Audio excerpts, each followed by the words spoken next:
What's going on, my broskiis? My name is Toadskii, back again, here to bring you guys yet another One Piece Treasure Cruise video. So, in this video today, we're going to be doing our full playthrough against the Ben Beckman and Shanks treasure map. I've been playing a lot of Pokemon Sword and Shield since its release, so I have not really been going that hard on the treasure map. So, I don't know how high I'm going to be ranking. I feel like I'm definitely not going to be reaching top 500 because, you know, we're going to be playing Pokemon Sword and Shield. But anyways, in this video today, as I said, we're going to be going through just the playthrough of it, using the teams that I built in order to take it on. And so far, the teams have been pretty effective in terms of having a good amount of points, as well as being good enough to kill the bosses. I think eventually I'll have to change up some of these teams, but it really depends on how hard I go on treasure map. Now, first thing I want to say is that this map currently, this is the only map that you can encounter throughout a treasure map. So first of all, at the start, you can see that there are all the birds. The best thing to get here, honestly, in my personal opinion, is to get anything but a 5. Okay, we got a 3, which is good, because what you want to do is go to the right side. The reason why I say go to the right side is because at that point, you'll be able to pick up an attack up buff, which means that even if your teams are not that optimal, you'll be able to still output a crap load of damage towards the enemy, and it helps you out a lot for taking on these bosses, especially if you are in the New World League. So we're going to go ahead and pick up an attack up buff that's going to help out considerably, especially when you want to use a friend captain that has a really bad captain effect, such as the treasure map rare recruit characters. So we're going to go ahead and pick up the attack up buff, which is great for us, and it's great because there are no debuffs on this map. So, you know, any buff that you pick up on the right side, whether it be attack up, or the left side, whether it be the cooldown buff, once you have it, you cannot lose it, unless if you die and then revive. That's the only way that you could lose it. So it's pretty awesome, honestly. The team that we are using against the Shanks and Ben Beckman treasure map is a pretty pay-to-win team, obviously, because, you know, we did lots of pulls in the most recent Sugo Fest, so that's the way that it's going to roll. I am hoping to see that we have a Lucky Roo friend captain. That will help out a lot. So let's see what happens here. So we're on navigation level 16, if I didn't say that before. So I have done 15 total runs on this treasure map, so I kind of know what to expect heading into this. I'm going to be using Yasop to find another Yasop friend captain if I don't see a Lucky Roo. So hopefully we can find one. Yeah, okay, sweet, we got one. Okay, Lucky Roo, awesome, awesome, awesome. And we'll run this team, which is a 23.38 times points, with Luffy Law as the main captain. And Luffy Law isn't really that optimal against Shanks and Ben Beckman. Luffy and Law are great for the final boss against Akainu, but of course I don't have V2 Big Mom, who is the optimal choice here. So this is why we're running this specific team. So at stage 1, you can see all of our cooldowns will get lowered. I believe it's only a 5-turn cooldown reduction. I believe it's 5 turns. And then stage 2 is where you will encounter the first of the mini bosses here, which is going to be Yasop. Yasop doesn't really do too much. The enemies get a slight attack up buff, but it's nothing too crazy. So we're going to go ahead and take out all of these guys and do it very, very simply. I want to try and keep as many matching orbs as possible when we move on to the next stage. Okay, so he actually will revive. So he revives to 75,000 every single time, which is good. So it's very easy to take him down after his revive. The thing is if he revives and he's below 20%, so obviously in higher nav levels, he will be below 20%, he'll actually cut your health by, I think it's 60%. So make sure to remember that, otherwise, you know, that could screw up a lot of teams. But at this point, we can just go ahead and attack and get rid of him and move on to the final boss stage. So the final boss stage after this guy, of course, is going to be Shanks and Ben Beckman, the final boss in the intrusion battle. And this guy actually has a lot of HP. He starts off at nav level 1 at 1.7 million, which is kind of crazy for a intrusion battle. And you can see that there's attack down for int characters. Your captain gets paralyzed. Int characters, if you bring any on your team, they'll get binded for 6 turns, I believe. And he doesn't have any immunity buff, but if you wait 1 turn, he will apply an immunity buff. So you can actually bring along Edward Weevil to, like, stall 1 turn, then use Edward Weevil on turn 2 because he'll have an immunity buff. So you can use Edward Weevil to remove your own attack down, as well as provide a 2 times attack boost. So that's a pretty good option if you want to go ahead and do that. So first of all, we're going to go ahead and use the Ace special ability, which will bind himself for 5 turns, but he does provide a 3 times chain lock, which is really good. And then to unbind him, we can use the Lucky Roo, who will not only unbind our characters, but he provides a type boost, and he's an orb manipulator as well. So he is perfect for any of these boss fights here. And then we can go ahead and switch with Luffy Law, and then use his special ability, which provides an orb boost and a lot of single target damage when Luffy is the character that uses the special. So already taking off nearly half of his HP there, which is great. And then here we can activate the rest of the specials here with Rockstar to delay them. We can use the Yasop to give us the conditional boost. And even though our captain is paralyzed, we're still going to be able to do a crazy amount of damage here. Obviously, not really going to be too much of a problem if we have Lucky Roo as a friend captain. Even if Lucky Roo isn't the friend captain and we have Yasop, we can still do some pretty good damage here. So this team's going to last us a while, but if you guys don't have like these characters here, you should go check out my preparation video. I built a full free-to-play team that is able to beat this, so make sure you go ahead and check that out if you guys are a little bit confused as to what you should be building for this boss fight. But remember, if you are on East Blue, it's going to be very, very easy no matter what, so you shouldn't really worry about it too much. But it's mainly geared towards New World. New World is obviously where a lot of players will struggle to build teams to consistently work for a long period of time, so that's mainly why I do those preparation style videos. At this point, I actually want to pick up the stam refill. That'd actually be kind of useful. But I guess we're going to go through all these bosses one by one as we reach the final boss stage. So the first one here obviously is Coby. Coby is the easiest of these bosses. There's not really too much to his boss fight at all. So the team that I'm using for it is a Treasure Map NL team. And I know people in the comment section are going to, you know, try and complain and stuff like that. Like, oh, you should be using a high point boosting team. I don't care. I want it to be fast as possible, and Treasure Map NL definitely provides that. So we're going to go ahead and jump into this, and I'll see you guys towards the boss stage. So this is why Treasure Map NL is so good, because you can just literally one tap and it wave clears everything along the way as we reach to the final boss stage. So it's so much easier just using Treasure Map NL. And of course the other characters on this team, we've got Magellan and Hannibal, and also Usopp and Chopper, because I don't have them on any other team, and it's just nice to just chuck them in here for a little bit of extra points. But at this point, at the final boss, you can see Coby only has a combo barrier. That's legitimately all he does. So we can use the Kid special, and remember, we do have the 2x attack buff from the map at the start. So look at Kid's attack, 6177 base attack. That is absurd. So you can see how much damage Kid Special will do to Coby. It's going to do absurd amounts of damage. 2.1 million damage with Kid Special, and we get about 100,000 worth of damage from the NL's Captain ability as well. So about 2.2 million damage. So this will work up until about nav level 50 with the 2x attack buff. So that's pretty impressive. So now that's really good. We can move on now to the next boss, which is going to be Blackbeard. Blackbeard, again, this is going to be another team where I use a captain that really doesn't optimize points all that much. I really should be using Treasure Map Edward Weevil. Edward Weevil is the perfect character for this particular boss fight. Myself personally though, I'm using V2 Mihawk. Reason for that is because I just want to use Mihawk, because I don't think I'll get many opportunities to use him, and wherever I can use him, I really want to use him because he is a lot of fun. Now, the characters I am using on this team, I do obviously have V2 Zoro, because if you're running Mihawk as the captain, you want V2 Zoro as the sub. And I've also got Edward Weevil, of course, because he's perfect for this boss fight. But I also have the Smoker and Tashigi dual unit, as well as the Lucci and Kaku dual unit. You got to remember, you make sure to go to switch before you start the run, because the other versions of them, so Lucci and Smoker specifically, are not slasher characters, and you need to have 6 slashers on your team in order to make sure that the captain ability of Mihawk will be active.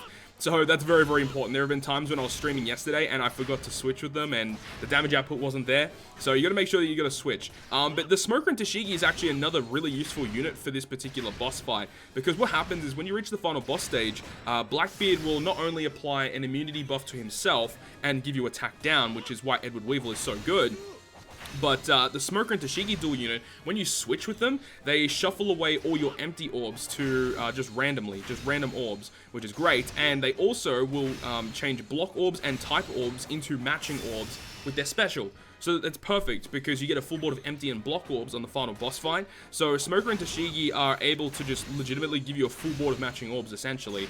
Now, if we do get recovery orbs, that's kind of a shame, because they won't be beneficial with our team, but we can then use Zoro if we do want to, and make them beneficial with that. So as I said, all of the debuffs that will happen, we get attack down, we get block orbs, and empty orbs, and he has an immunity buff.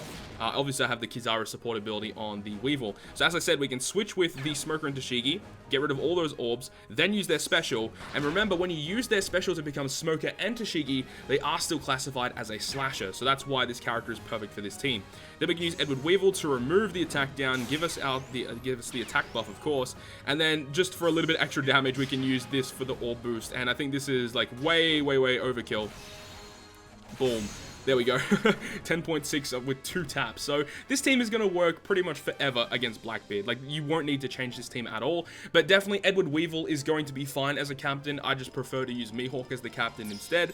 You know, to each their own. You can use whatever you want, but Edward Weevil is definitely the best case scenario for this particular boss.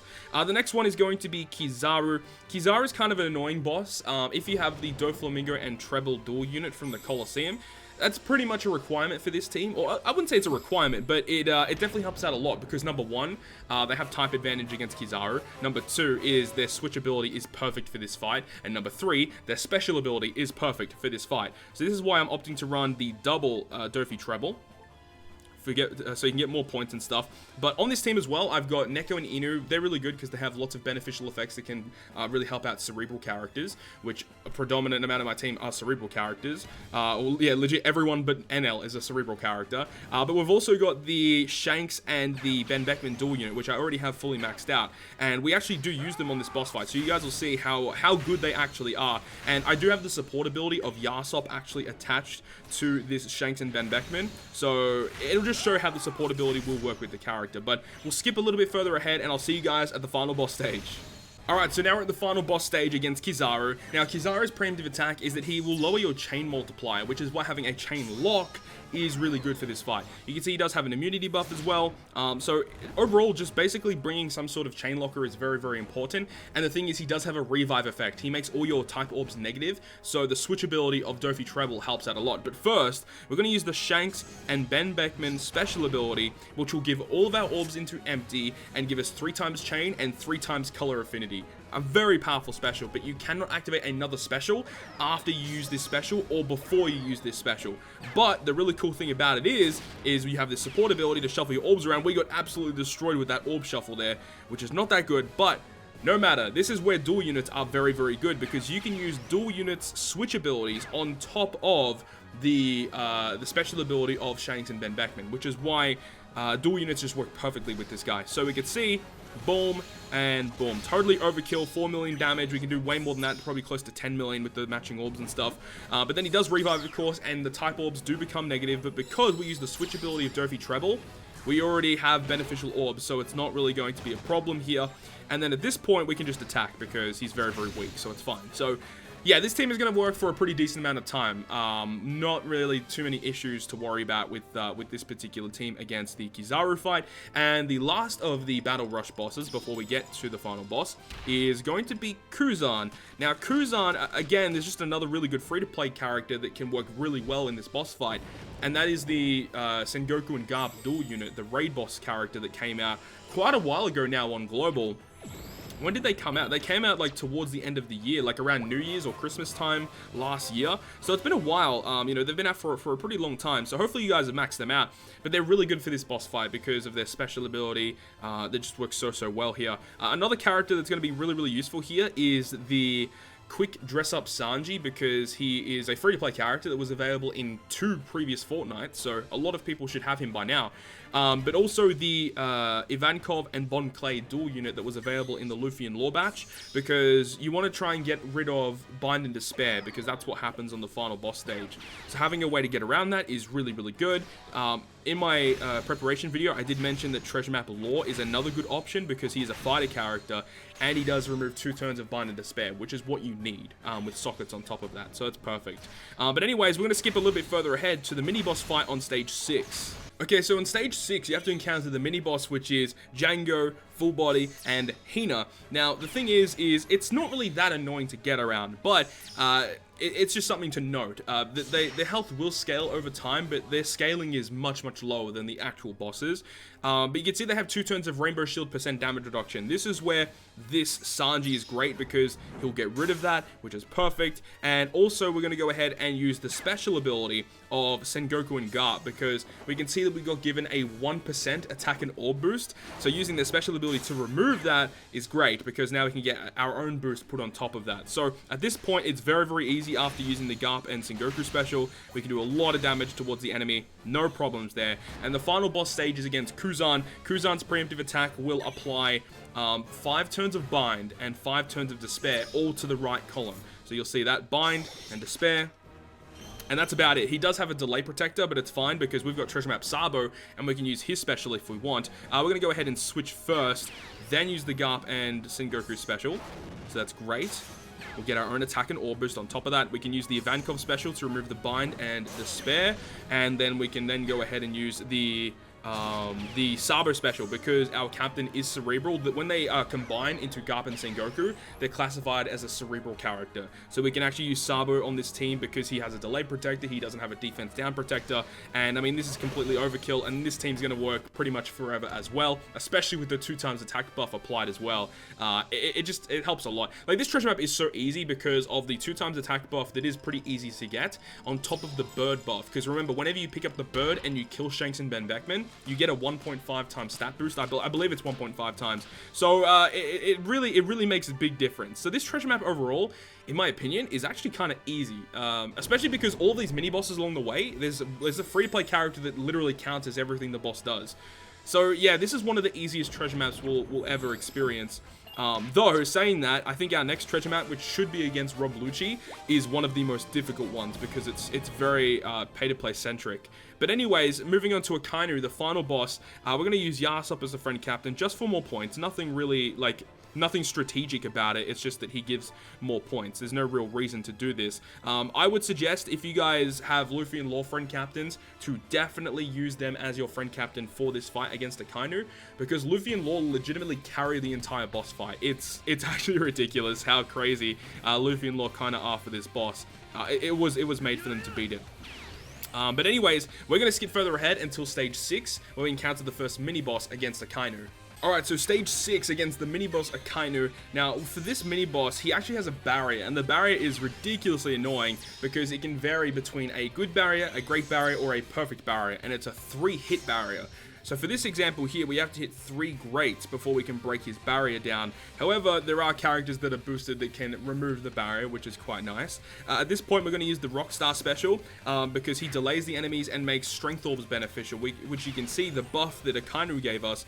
Strength Orbs will appear more often, and he will make them all beneficial, which is quite nice. And then we can go ahead and use the Yasop special, which will give us a delayed conditional attack boost because Akainu is delayed. Now, because Akainu is quick, we can go ahead and switch over to Luffy, and he gives himself an attack boost, and he actually makes himself go through barriers. So even if you have a character that can't hit through barriers, the switch ability of Luffy and Law will enable him to just bypass the barrier anyways. So that's kind of useful to have. But at this point, we can just move on and take down Akainu very, very simply. There we go, boom, 4.1 million with just 2 attacks, very, very simple. And now the boss stage against Akainu. Akainu with this one, he's kind of annoying because all of your characters get slot binded. 2 turns for subs, 7 turns for captains, and he has a delayed protector. That is it. So at this point, we're going to use the Ace special to make sure that our captains get our specials cooldowns reduced, because he does do that as well. He does make sure that our captains, they get special rewinded by 2 turns. Ace rewinds them back. And then we can use the switch ability of Luffy and Law to switch back into Law to get more type advantage. Use the special ability of Luffy and Law to get the orb boost.